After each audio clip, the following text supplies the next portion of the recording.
नमस्ते स्टूडेंट्स, स्वागत है आपका स्टडी इन टॉक्स में। और स्टडी इन टॉक्स में हम बात कर रहे हैं क्लास 8th 9th और 10th के लेवल के कुछ क्वेश्चंस की और उनके बेसिक्स की, उनके पीछे लॉजिक्स की। तो सवाल हल करते हैं अपन, जो अपना स्टेप बाय स्टेप हम रोज़ाना वीडियोस देख रहे हैं। तो अभी तक 16 नंबर तक के अपने कुछ छोटे छोटे क्वेश्चंस किए हैं, जिनको हम कह सकते हैं कि ऑब्जेक्टिव टाइप के क्वेश्चंस और अतिलुत्तरात्मक प्रश्न, मतलब एक शब्द के या एक लाइन के शब्दों को उत्तर वाले प्रश्नों को हमने हल किया है। तो अब हम इन सवालों को करते हैं, किस तरीके से करना है। पहला सवाल देख लेते हैं। एक दी हुई किरण के प्रारंभिक बिंदु पर 90 डिग्री कोण की रचना कीजिए। किरण किसे कहते हैं? जब किसी एक बिंदु को एक ओर से अनंत तक बढ़ाया जाए तो वह आकृति किरण कहलाती है। तो मैंने एक किरण खींच दी है। इसमें जो बिंदु होता है, इसको अंत बिंदु भी कहते हैं, प्रारंभिक बिंदु भी कहते हैं। तो इसको अपन यहाँ पे प्रारंभ बिंदु बोला है, तो इसको हम प्रारंभ बिंदु कह देते हैं। इसको मैं ए नाम देता हूँ। मुझे बिंदु ए पर कोण बनाना है, तो मैं यहाँ बिंदु ए पर प्रकार को रखकर अपनी सुविधा अनुसार इसको कम ज़्यादा खोल सकते हैं, जितना हमको चाहिए कागज़ की आवश्यकता के अनुसार। ये मैं इसको खोल रहा हूँ और मैंने ये एक चाप काट दिया है, ठीक है। इस बिंदु को मैं बी नाम दे देता हूँ। अब बिंदु बी से इस प्रकार को बिना हिलाए, जो ये पहला था उतना ही रखना है, इसको हिलाना नहीं है। इस प्रकार को बिना हिलाए बिंदु बी से काटे हुए चाप पर फिर से चाप काटना है। जो चाप काटा है ये हमारा 60 डिग्री का कोण बनेगा। जब मैं इस बिंदु को इससे मिलाऊंगा तो ये हमारा 60 डिग्री का कोण बन जाएगा। इस बिंदु को मैं सी नाम दे देता हूँ। इसके बाद इस प्रकार को अभी मैंने नहीं हिलाया है और इसको मैं आगे लेके जाता हूँ और इस तरीके से मैंने इसको काट दिया है। इसको मैं डी नाम दे देता हूँ।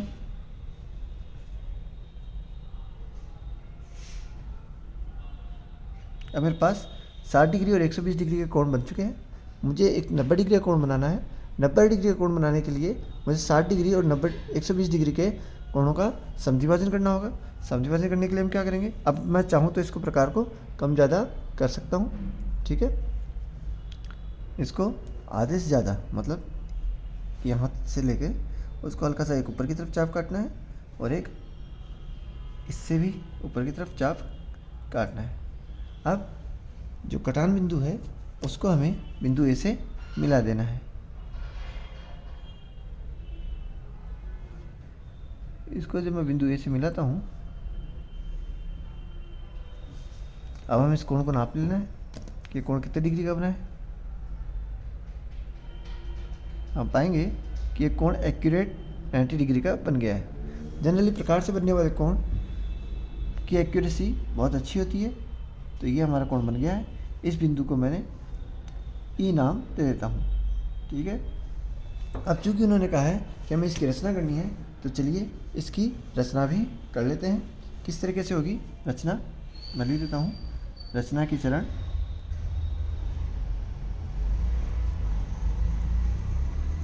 क्या किया हमने सर्वप्रथम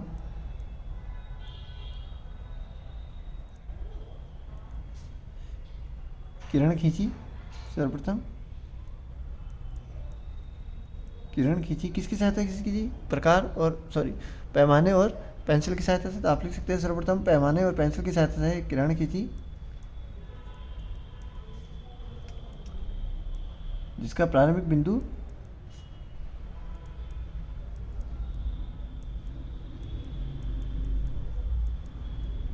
ए है। फिर दूसरा काम क्या किया हमने, बिंदु ए से प्रकार की सहायता से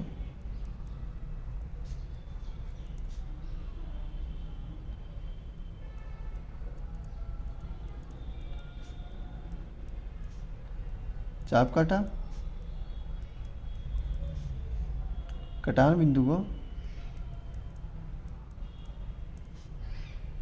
किरण पर कटान बिंदु को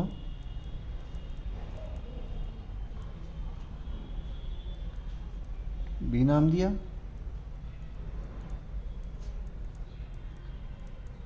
अब बिना प्रकार को हिलाए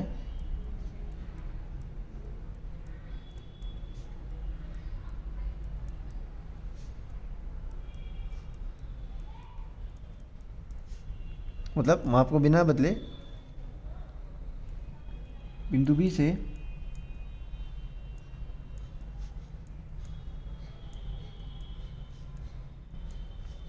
चाप पर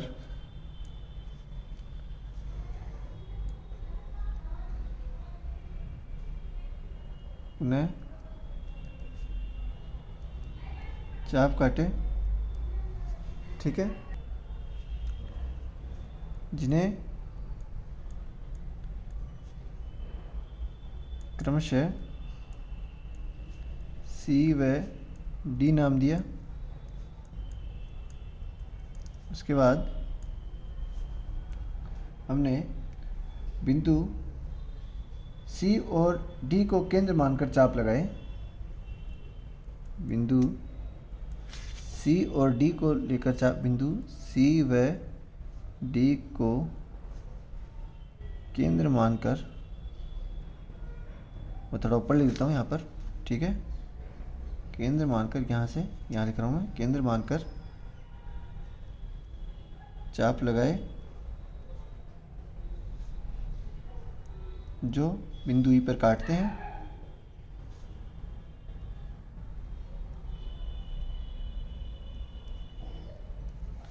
बिंदु ई को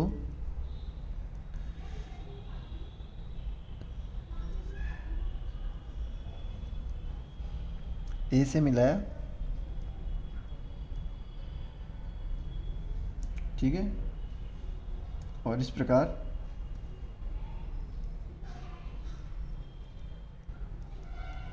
अभिष्ट कोण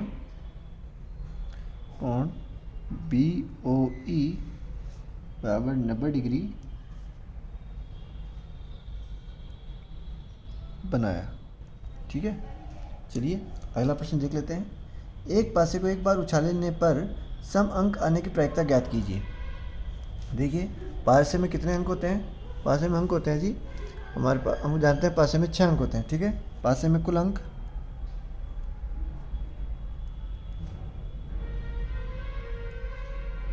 पासे में कुल अंक 1 2 3 4 5 व 6, ठीक है। और सम अंक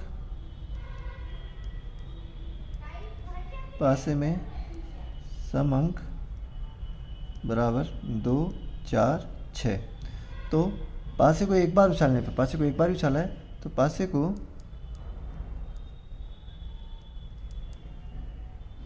एक बार उछालने पर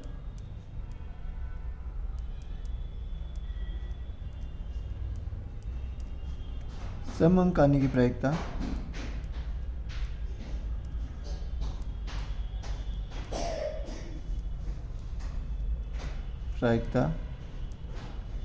बराबर, देखिए सम अंक 3 है तो जो हमारे अनुकूल परिणाम है वो 3 है और कुल परिणाम जो है वो 6 है, तो 3/6, 3 में 6 का भाग दिया 1/2। आंकड़े कितने प्रकार के होते हैं? सांख्यिकी का प्रश्न है। आंकड़े 2 प्रकार के होते हैं। आंकड़े 2 प्रकार के होते हैं।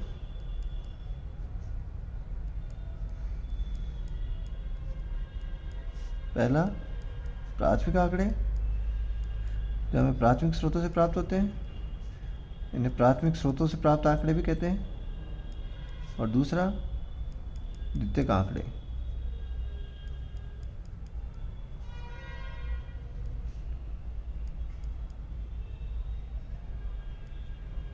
अगला है दो पूरक कोणों की मापों का योग कितना होता है?